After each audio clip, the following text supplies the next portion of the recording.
Right, so E3 is back again. Started off with the EA conference. So as I do every year, I'm going to just go through each of the conferences and give my sort of insight of what I saw, what I liked, what I didn't like, and so on. And hopefully just helps catch people up if they missed it. So straight off, the EA started a bit weird. So they started with Madden. That's not the weird part. They started with a drum band. Just drumming, and it was just very awkward because it was just kind of like, as the stream started, it just cut to them. There was no like introduction or anything, it was just like drums. It was a bit weird. I get what they kind of do, they're kind of like trying to involve like sport teams and stuff that are related to Madden. So I guess it makes sense in some sense, but it was a bit weird. But the new Madden is called Long Shot. I'll probably skip over the sports stuff a lot because I'm just not really big into sports. But the new one, as far as I'm aware, is the first one to take a story approach to the Madden series. Well, from my knowledge, Madden games and sport games in general tend to usually just have like a career mode, where it's not really a story per se, but it's more like you just progressing through the game as a career. Again, if I'm wrong, I apologise. I've not played any of the Madden games. I've not played any of the FIFA games. I'm going to speak about FIFA later. But it was nice. They're sort of like following what they did with the FIFA they did last year, where they added a proper story mode to Madden. And I think this is the sort of innovation the series needs.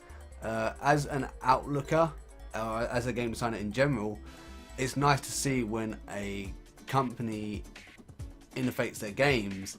And the problem that I always had with FIFA and sport games in general is it used to just be like, oh hey, it's a new engine, hey, it's got some better weather physics. Now it seems like they're adding more content every time they bring out a new one, which is good. So that's a plus for EA. On the next thing, Battlefield 1. So one thing I will mention about the E3 conference, they didn't really link anything together very well. They didn't segue. They didn't segue anything really well. It just sort of happened. So it's like you have one thing and the next thing happens and the next thing happens. There's no like correlation. Because the next thing they did was Battlefield 1. So Battlefield 1 obviously already out, but they released some information about the DLC and some new night maps, so that's that. I did play Battlefield 1, I thought it was a great game. I did feel they could have done probably a bit more to it, and the same thing I have with the sport games that EA do is that they're very good at doing the same thing over and over again without innovating. They just like add a few extra things and that's it, like a few key little small features, and it's alright. It's nice to have like change, but they need to have something innovative, something new, something to bring new players in and keep old players interested. So the new DLC, I'm going to have to look away from the camera to read this because God knows I'm going to be able to read it if not. So the first thing they announced was 2 night maps that will come out in July, and the thing I can't read, and they are bringing out a Eastern Warfare DLC called In the Name of Zahar. Hopefully I'm saying that right. I don't have any history knowledge of that time frame, but I presume it's a thing. They spoke about how it will include 6 new maps. It would have the women's battalion involved, and they're adding new features to the player development to keep players more interested and more aggressively progressing as they play multiplayer. Obviously, a lot of people who have already played Battlefield 1 have already done most of the player development, so they're adding more stuff on top of that, which is good. They're increasing the cap, essentially, is what they're doing per se. That will come out in September, so it is important to note that the 2 night maps come out in July and the DLC expansion comes out in September. Around this time, at the end of the Battlefield 1, the Twitch stream started having issues. Very, very minor buffering issues was at 8 minutes in. The stream was buffering for about 20 minutes. I don't know if that's my end or their end, but everyone else in chat was saying it, so I presume it's their end. So I'm just going to probably mention out all these errors and stuff, just because it's fun. We might even do a counter. I'm going to put like a counter here maybe, and each video I'll just do a counter and we'll see how many errors, how many flubs, how many glitches we have during the E3 conferences. So that's the first one. And straight after that, 30 minutes in, there was a word slip up as they were talking about FIFA. So FIFA was a bit weird this time. They sort of started. How do I describe? They kind of promoted real football more than FIFA. They promoted football in real life over FIFA, and obviously E3 is a game thing, so that's a bit weird. So we had the first flub though. They went to say, I believe it was saying like World Championship, but he actually said World Fuckship. I'm not sure if that was because of his accent or something, but it's just saying the note, so that'll put the counter here, up another one. But yeah, they talked about FIFA 18. They brought on some popular commentators, I guess, called Men in Blazers. They were trying to do like they were trying to like do it comedically as well as seriously. I don't know if it really worked. But the one thing that I did take from the FIFA section, again, I'm not very good with the sports stuff, so as I said earlier, if this sounds a bit all over the place compared to the rest of the video, I apologise. They brought back story mode, and it's going to focus once again on Alex Hunter. Alex Hunter is a amateur footballer who's trying to go professional or something like that. I don't know. I don't watch football, but he's been in the news a lot, and he got a lot of promotion from last year because the story mode in FIFA last year was Alex Hunter as well, but now it's just Alex Hunter returns. Again, this is the sort of thing I want to see EA do with their games. While it doesn't appeal to me because I'm not a sport guy, it does show that they're trying to innovate and create new ways for people to enjoy the games that they are pumping out pretty much yearly. So it's good that they're doing something different. There's not really much more. I was a little annoyed again. They kept promoting football. They kept promoting Alex Hunter as a footballer rather than him in the game. That was a bit weird. But after that, they moved on swiftly to a new Need for Speed game. It's called Payback. Commentary. So they switched over to a YouTuber who pretty much announced it. And I don't want to be mean to the guy, but he was clearly not prepared. He was a bit like nervous. I think he did a good job, but it would have been nice if maybe they prepared him a bit more. Obviously that he was put on the spot. It was kind of like, oh hey, and over to you. And it was like, oh crap, I'm here. So they introduced the game. The game actually looks very interesting. It reminds me a lot more of the older Need for Speed games, as well as maybe a mixture of Burnout Paradise in there. But one thing I was really disappointed about in this whole segment was the gameplay that they showed, or footage. It kind of looked like gameplay at one point, but then not, so I don't know if it was like pre-scripted. The gameplay was kind of lackluster. The cars looked like they had a lot of weight when you were driving around, or when it was driving around, better grammar. But the frames per second was not very good. Frames per seconds, sorry. Again, correct grammar. It kind of like, it felt like sometimes it was like going at like 30 frames, next it was like down to 10, 15 maybe. So it was a bit kind of weird. It especially seemed to be when there was a lot of explosions. So the one thing that they did show off quite a lot, and I think this could be very annoying and repetitive, they showed off a crash camera. So every time like you crash a car near you, it zooms in, it does like the whole dramatic slow down. That could be very annoying. So I'm sure that will annoy people. I presume they'll have an option to turn it off. If they don't, then that's a big error on their behalf. But yeah, the frames were just really horrible. And one thing that really solidified it for me, I'm not sure if this was a stream issue or anything like that, but there was a moment where a car jumped out a truck, because the whole mission is like them trying to get a car out, $1 million car out of a truck or something in the desert. The car came out, it was in the air, the one frame it was here, kind of like this, next frame it was down here. Like in one frame, it was a bit weird. It sort of jumped down to the ground. I thought that was a bit weird. I don't know if that was like maybe a technical issue or something like that. Hopefully that's not how it is in the game. And obviously with E3 they're just showing off like betas, and they're still working on the games and so on. So they're probably going to fix that stuff. But it's something I did notice. And when you're trying to show off a game, that's not the sort of stuff you want to show off, because it creates a bad image for the product. So to speak. Though I am happy that they are bringing back the Need for Speed series a bit more to its roots and trying, because it reminds me very much of Wanted, and I really like Wanted on the PS2. But yeah, I think if they fix the frame issues and they probably show us a bit more, I probably would be more intrigued. One thing I did forget to mention was that this always took place in a desert, but they kept mentioning over and over again that it's a giant world, there's a city apparently. I would have really liked to see the city. They kept going on how there's so much going on in the world, but then they just showed us a desert where there wasn't a lot going on. It's kind of like, hold a minute, how can you speak about all this amazing stuff but then not show it? So I'll be excited to see some new stuff in the future when they release a few more details and they show a bit more gameplay and so on. After Need for Speed, this is the biggest thing, and this is like, I love you EA, and this is rare because I don't love EA. They announced a new IP, and it didn't look like shit. So this game is a co-op game, but not a co-op game like, say, oh cool, we're just all together doing a thing.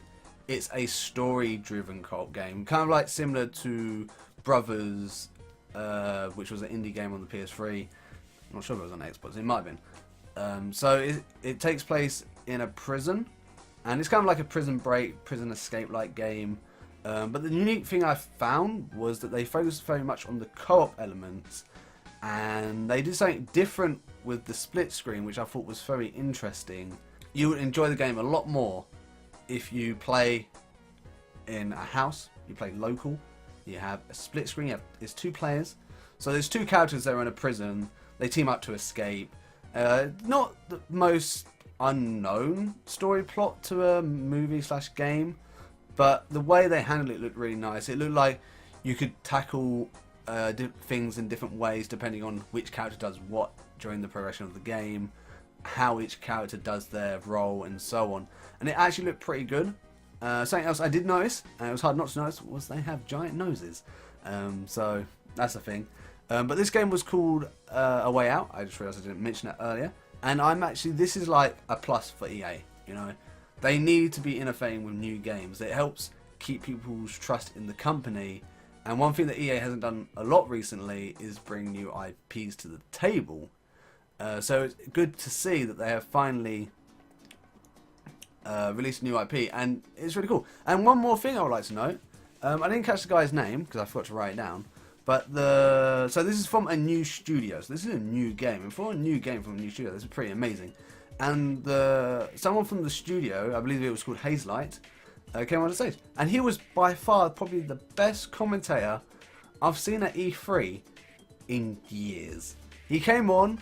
He was clearly not like used to doing this stuff, but he just sort of worked it. He was kind of like, oh, if he forgot something, he'll be like, oh, what is it? Oh, it's coming to me. Oh, that's it. Gameplay. And stuff like that. So even when he made errors, he still continued. And that was really nice. And he had so much personality. It was great. And it really helped you want to feel that the game is going to success. Like, you want the game to succeed because of this really energetic and personality-filled person who's come out to present the game. So that was a huge plus for EA for me. And this is probably my highlight of the whole conference stream. So kudos to EA for that, because I do not have a lot of praise for EA usually, because they're mainly sports these days. So that's good. Anyway, after that, they swiftly moved on to announcing a new game. Again, another new IP called Anthem. Not much was shown, because they're going to show more at the Microsoft conference tomorrow. But this is where the first comment or mention or reference to the Scorpio was.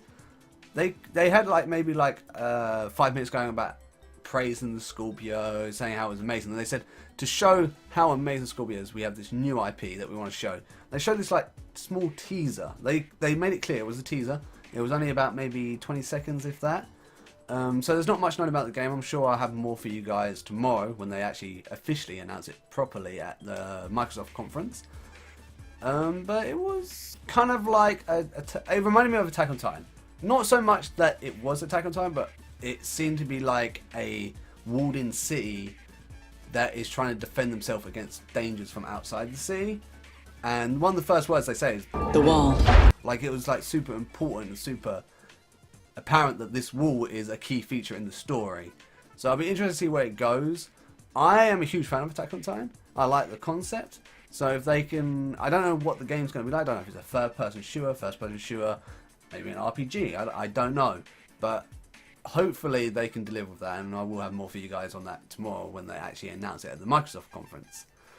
Swiftly moving on, NBA Live. They really fucked up this one. It's not so much the game, but the way they presented it was abysmal. They started off with, usual stuff. They were like, hey, NBA, and they sort of rattled on for a bit. Then they passed over to the EA Playlight section where a guy was like playing the game or like talking about the game. They showed maybe about 10 seconds of gameplay and then cut it back to the main stage just to say, oh yeah, that was a thing.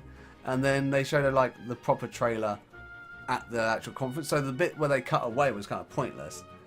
And the whole reason they cut away, I think, was to show off the game a little bit and the engine and what it looks like. And they showed at least like 10 seconds and they cut back, so it was kind of pointless. It is sort of, I guess, filler. I don't know. So yeah, so they're talking about NBA Live.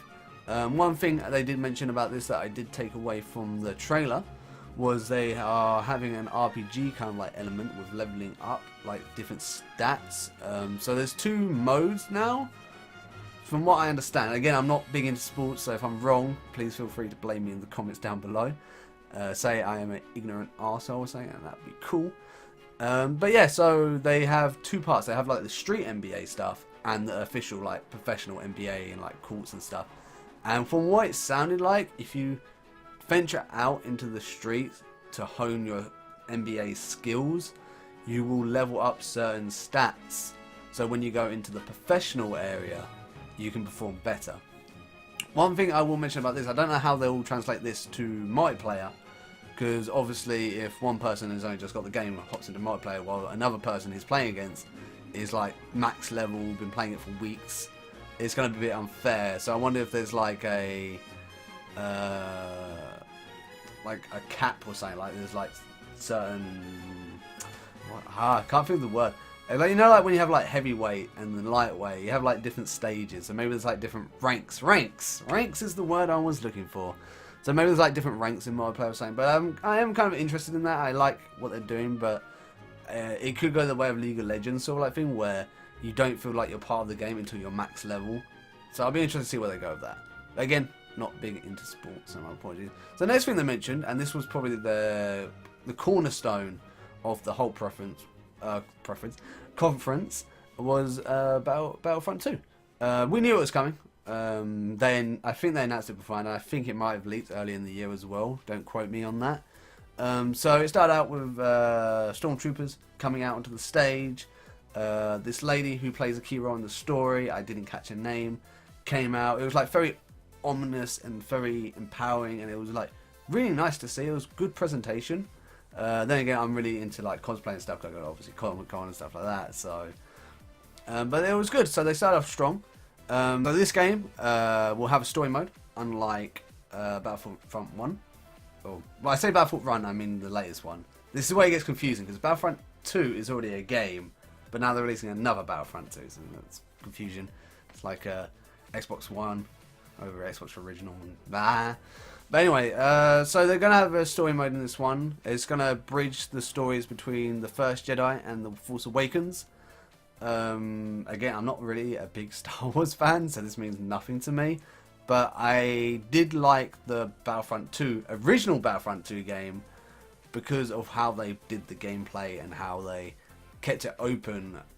But I didn't like the latest Battlefront, because I felt like it lost a lot of that character and a lot of personality that Battlefront 2, the old Battlefront 2 had. But I'm glad that they're bringing the old Battlefront 2 stuff, similar feel of the old Battlefield 2 stuff, to the new Battlefront. Why am I saying Battlefield?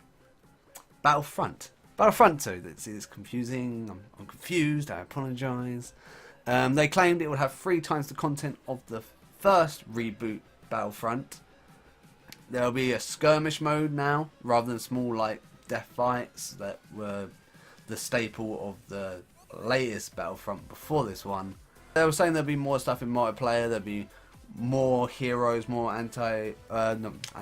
more villains. There'll be more roles in the battlefield. There'll be like tanks. There'll be ATs and all sorts like stuff. So rather than just doing the same like, oh, hey, I'm a assault, forward, die, assault, forward, die, there will be a wider variety of options for you to take on different roles as you're in the middle of an assault or something like that. So you won't have to necessarily be, hey, I'm just the foot soldier going forward like you did in the last Battlefront. I mean, there were some villains and heroes. Obviously, it's the same system from the latest Battlefront, but there's just been more of it, which is great. So after they announced Battlefront, they also announced the benefits of pre-ordering and early access and free DLC stuff. So all DLC for the game, I believe all DLC, but they weren't very clear on that. It's probably just the first DLC, knowing my luck. Will be free. If you pre-order the game, you will get early access to multiplayer, as well as a Yoda skin or something, or Yoda something or other. I sort of missed it when they said it. So yeah, it's tons of Battlefront 2 stuff. So apologies about calling it Battlefield. It's very confusing when they're talking about Battlefield and Battlefront, and there's like Battlefront 2, Battlefront 2. It's technically Battlefront 2.2. I don't know. They closed out the show with Battlefront 2 gameplay. They had tons of popular like streamers and YouTubers and all sorts at the EA Play stations, and they just played the game, and it actually looked really neat and fun. I wasn't a big fan of the latest Battlefront, so I'll be interested to see how this. I was interested to see how this one played out, and I really enjoyed it. I feel like I would actually go out and buy this game and enjoy it because they've innovated enough into the game, so it doesn't feel like it's just like a Call of Duty game. It feels more like a Battlefield or a big game, not like a small arena where you fight and that's it. Which was a big letdown for me on the latest Battlefront 1, but not the Battlefront 1, the Battlefront run after 1. Logic. Anyway, so that pretty much ends this video. After the show, they did show some stuff for like some mobile stuff and some smaller games. They talked a bit more about Need for Speed. But here's another big flub, so that counter will go up again. The stream cut out at the end of the conference, and you'll be thinking, why is that a bad thing, Ramune? That's not a bad thing. Why the stream cuts out when the stream ends? The stream ends when the conference ends. I know, but if they're going to show stuff afterwards, it's important that they don't cut the stream because they want to show you the stuff afterwards. So that was another big like flub, and it took them about maybe I think it was about a minute and a half or something until they brought it back. So that was probably the biggest error. As you know, one more error. So after that, when they did bring it back, they showed off a bit of a mobile Star Wars game, and there was no audio for the whole of the teaser trailer that they opened it with. So that was interesting. But yeah, that's pretty much what's up the EA video. I will be doing a video for every other conference this year, as always, but I will have to let you guys know that some of them will be delayed. Some of them are happening when I'm at work, so I won't be able to watch them live, so I have to watch the pre-recording, or the recording, sorry, and so on. Anyway, hopefully you enjoyed my views on this. Maybe we can have a discussion in the comments down below. If you like what you see, then don't forget you can hit the subscribe button as well, which is, I think, down below. I can't keep up. They keep changing it. There's all over the place. Anyway, thanks for tuning in. I'm RamuneGaming as always, and I'll catch you guys in the next video.